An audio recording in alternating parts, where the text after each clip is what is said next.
Hello there viewers, and welcome back to another video today here on Gran Turismo Sport. So today you join us for round 6 of the Medway Racing League Group 3 series, and we are here at Kyoto Yamagira and Miyabi. So you're joining us here for qualifying. We're halfway through qualifying at the moment, just coming to the end of our first lap. This lap, ignore it, it wasn't a proper lap. I was just kind of getting out of the way and trying to get into somebody's slipstream.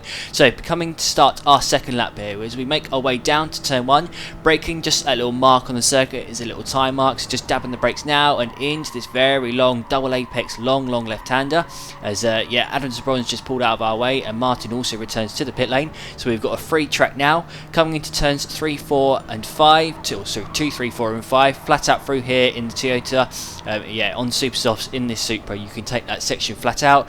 On our way now down to turn 6, you want to be going in quite deep into this corner and braking just as that barrier there starts on the right. As the red and white barrier starts, you want to be going in deep and taking a late apex, but I've kind of made a bit of a hash of that there. I think I clipped the grass as I was going through the corner and set myself off wide. Coming down now to turn 8, braking just before the second white line on the left, and then coming through this very awkward long right-hander as we join the Miyabi circuit. Very awkward just getting on the power there. Then braking just as the curb ends on the right for this turn number 9, coming on the power out using all the track on exit and a little bit more, and then through the turn 10 and 11 here, obviously flat out this, you want to be getting as far over to the right as possible before you then turn into turn 12 now, and you want to be braking just now as the road markings start on the track. Then getting on the power out of here just as the chain fence starts on the left hand side, powering out. Very awkward that corner, very difficult to know when to get onto the power, and then braking into turns 13 and 14 here, braking just as the pit wall ends on the left hand side as we do miss our apex slightly there for turn 13. Getting on the power now out of turn 14 and through turn 15. It's critical coming out of there to get the power down nicely, not to spin up the wheels, because you'll then carry that speed then all the way up to turn 17 up here. Braking as the 35R rising on the track ends, braking for this hairpin, and then powering out, coming down to the last 3 corners. This chicane coming up, you want to be mullering these curves, which I don't really do here too much. Certainly this second one here, you want to muller like crazy, and I didn't cut that enough to be honest. But as we come down into the final corner, braking at the white marker out at the white line on the left hand side, going in deep, then cutting back for a late apex. You can get on the power a lot earlier out of this corner than you think. It's quite deceiving. And so as we come up to the start finish line, we've got Dimitar on pole at the moment with a 2 minutes 15.1, and we are going to do a 2:14.8. So not the best lap in the world, not perfect, but it's pretty decent in my opinion. It was only a few mistakes, so really happy with that. Let's put us on pole by nearly a quarter of a second, and as we move ahead to the start of the race here, as you can see, that kept us on pole. Now for this race we decided for the first time to use a grid start in this league. Decided to use the grid start at this track because turn 1 is not a hairpin or anything, so there shouldn't be too much carnage, but unfortunately I'm in the Toyota Supra, which is absolutely dreadful at standing starts, as you are about to see. So as the 5 lights come on, we put our foot flat out on the throttle, we turn traction control onto 1, and we release the handbrake, and not much happens as everyone else just goes woof. And I fortunately just about managed to fend everybody off by swerving over to the left straight away. As soon as those lights went out, I turned hard left to block off anybody who was going to come flying down the inside. So as you saw there, Diman Ivanov got a really good start in the McLaren 650S and nearly overtook us on the inside into turn 1, but just got across in time. Now I'm not going to lie, I'm not going to spend much time covering this race because, well, it was rather boring. Not much happened in this race, and this is the reason why. So as we go on board with Dimitar in P2 then for the race start, Dimitar, like me, he is in the Toyota Supra, so he is not going to move off the line. So as the 5 lights go out, as you can see, all the cars behind him come flying past, so we're already down to P5 within 5 seconds of the race starting. And now as Dimitar makes his way into turn 1, he does somewhat miss his apex, and Adam Zabron is now up the inside, so Dimitar is already down to P6. And the reason why this is significant is because Dimitar was in reality the only person who could kind of keep up with me.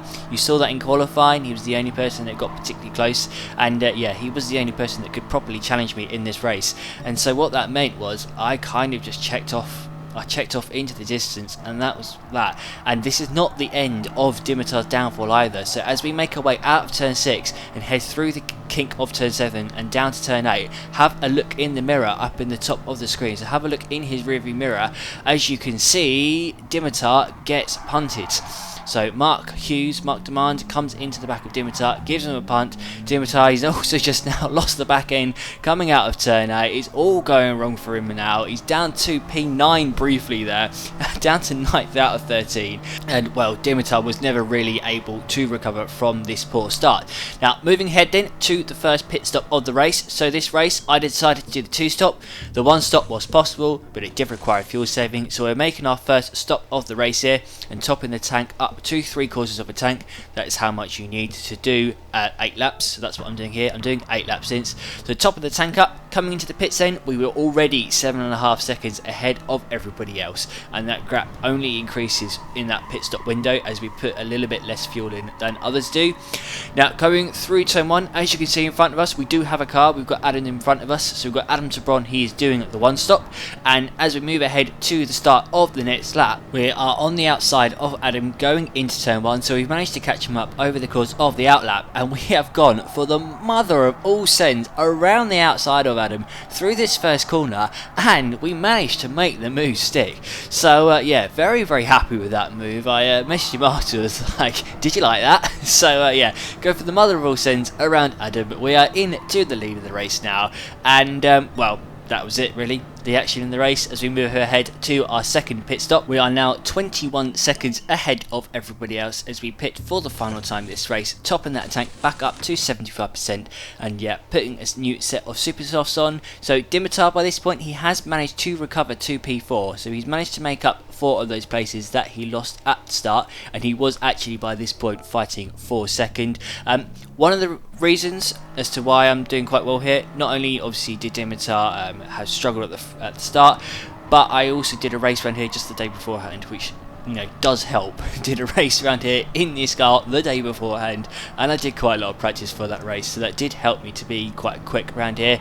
As you can see by this point, fastest lap of the race, I've got it with a 2:14.4, which I was very happy with. That's what, 4 tenths quicker than what I managed to do in qualifying, so I was very happy with that fastest lap of the race. And as we move ahead to the end of the race, we predictably take the victory ahead of Martin Jakov by 27 seconds, as yeah, Martin and Dimitar, 2 Bulgarian friends, were fighting at the end of the race.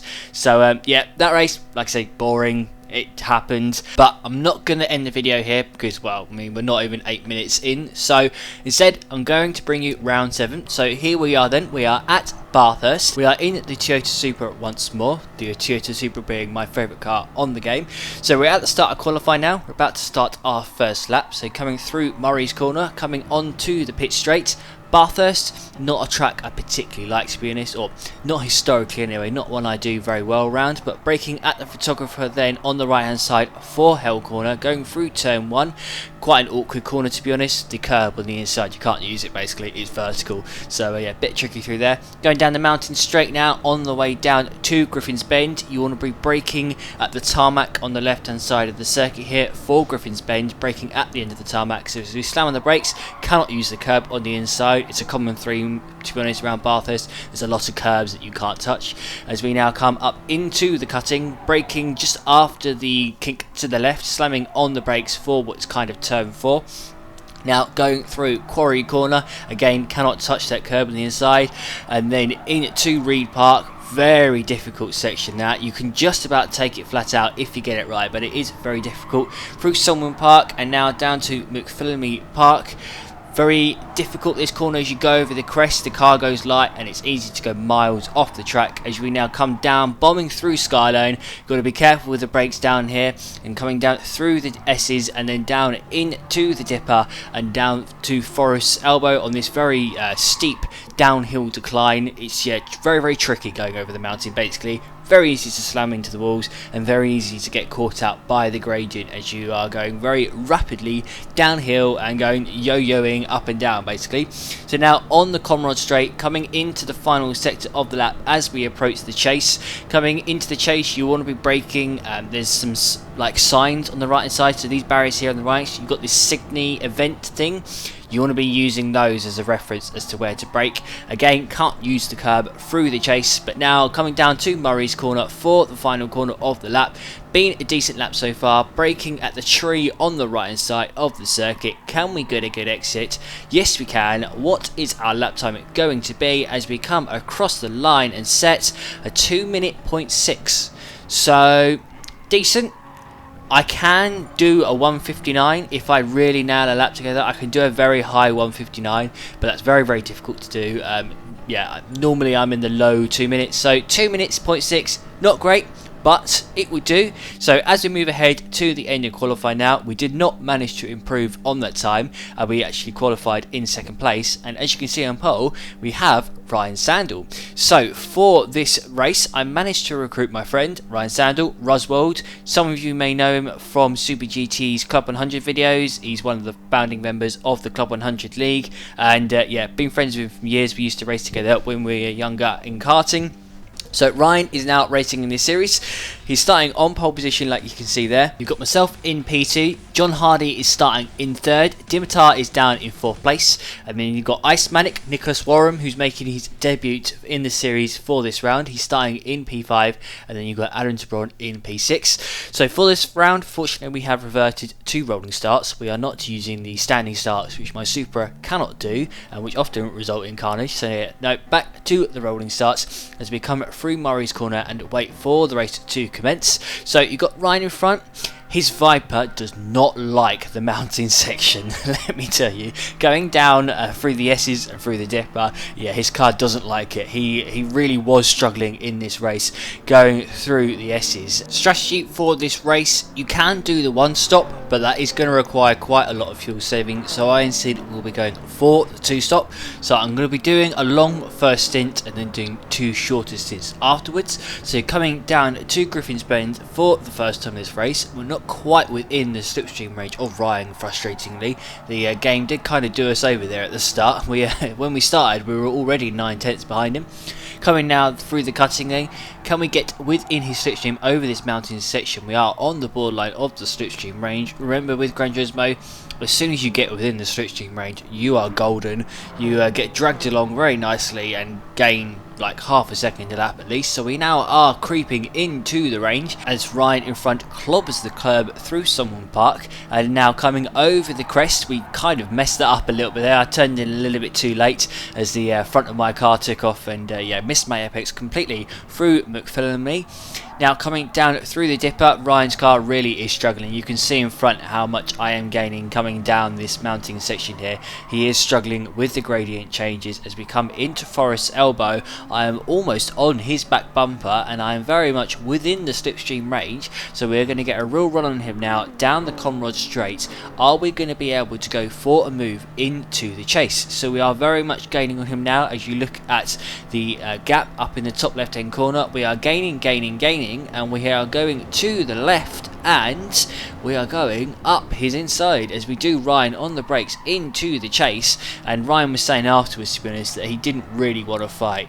He said that when he saw me coming alongside like that, he just let me go as he comes slightly alongside us there on the run down to Murray's corner, but just pulls out of the move. Now I'm just fast forwarding here because 2 corners later, as you're about to see, Ryan does make rather an error. So coming into Griffin's Bend, have a look at the radar as Ryan goes in very deep into Griffin's Bend and loses a good few tenths of a second to me. Now, as I've just said, Ryan over the mountain does really struggle, and so what this basically meant as we move ahead to the Conrod Straight is that we managed to break the slipstream to him. I think Ryan may have had enough going over the mountain because the gap did shoot up as we went over McPhillamy's. So yeah, I think he had enough. Over the course of the next few laps, Ryan pretty much managed to keep the gap as it is now, so range between 2-3 seconds. And as we come ahead to our first round of pit stops on lap 10, as you can see, the gap has gone up slightly, so it's gone from 2 seconds up to 3 seconds. Basically, Ryan, it was just coming down the mountain. That's the only place where he was really losing time. He was keeping up with me everywhere else. It was just coming down that mountain. He just couldn't keep his Viper under control, basically. But having a look at the lap times on the right, we've already managed to do a 2:05, so we've beaten our qualifying lap time already. And as you can see, we're doing consistent low 2 minutes and a few high 2:01s. So pulling into the pit lane then, we have got, how much fuel have we got left? We've got 15% of a tank. So we used 85% of a tank over the course course of these 10 laps, and we are now pitting, and we're going to do 2 8-lap stints to the end of the race. I would have pitted sooner. I was going to pit on lap 8 or lap 9, but my concern was coming out of the pits and then getting stuck in traffic, especially over the mountain section. I didn't want to come out in like 6th, 7th place and then get stuck behind people. So I decided to go long on that first stint so that I could then, as you can see here, come out into free air. So coming out then into P3, we've got the 2 Bulgarians in front of us. We've got Dimitar and Diman.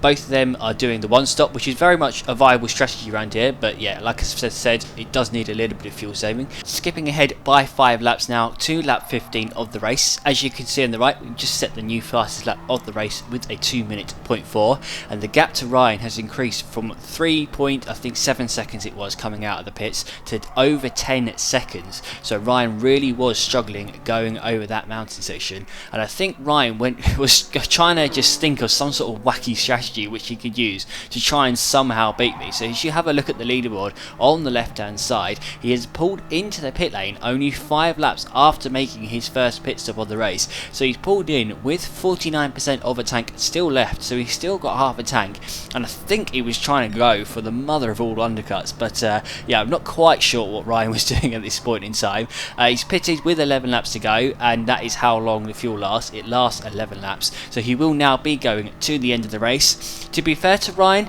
I don't think he particularly knew what the strategy was, or I don't think he's used to doing fuel strategy, because he races in Club 100 normally, and in Club 100 fuel is not a thing. They just turn off fuel usage. It doesn't simulate fuel in the Club 100 league. So yeah, I think this was his first time in quite a long time where he's actually having to deal with fuel, so that did cost him. Now if you have a look on the left hand side of the screen, you can see that Adam Tebron has just broken our fastest lap of the race with a really very good 2:0.28.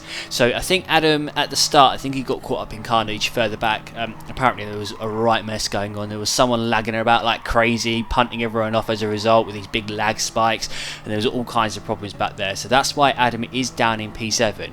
But well, this basically began an epic duel between me and Adam for the fastest lap of the race. Now in MRL you do get bonus points for the fastest lap. You get 3 extra points, so it is worthwhile trying to chase down that fastest lap of the race. And as we move ahead by a lap here, as you can see, as we come across the line, we managed to just about beat Adam's time with a 2:0.274. We beat it by 6,000ths of a second, but that was not the end of that. That was not the end of the duel. So moving ahead an extra lap now, we are now pulling into the pit lane for our final stop of the race. So topping the fuel back up then, topping up to about 70% of a tank. That is how much you need to do 8 laps around here.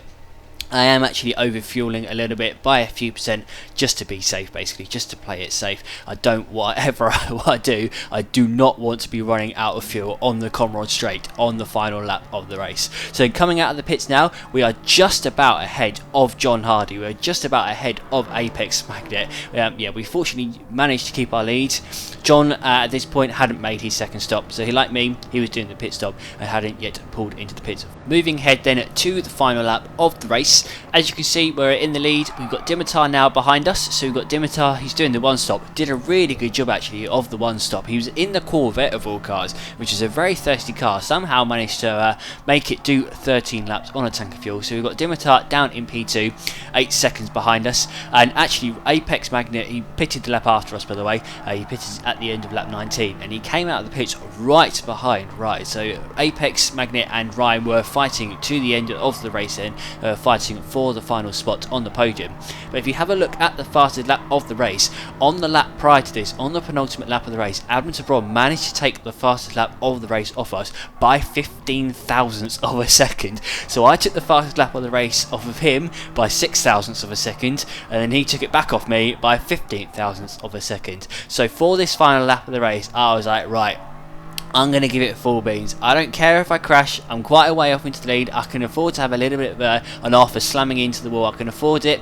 I'm going to just give it full beans, go full quali lap for this final lap Coming down the Comrade straight then, as we are entering the final sector, we are 1.2 tenths up on Adam's fastest lap of the race, so things are looking good here. We've just got to not mess up these final few corners. So coming through the chase here, managed to avoid that curve fortunately on the inside of that corner. That curb, if you touch it, it sends you off to Narnia. And then coming down to Murray's corner, as we're braking at the tree on the right, are we going to make a hash of this corner?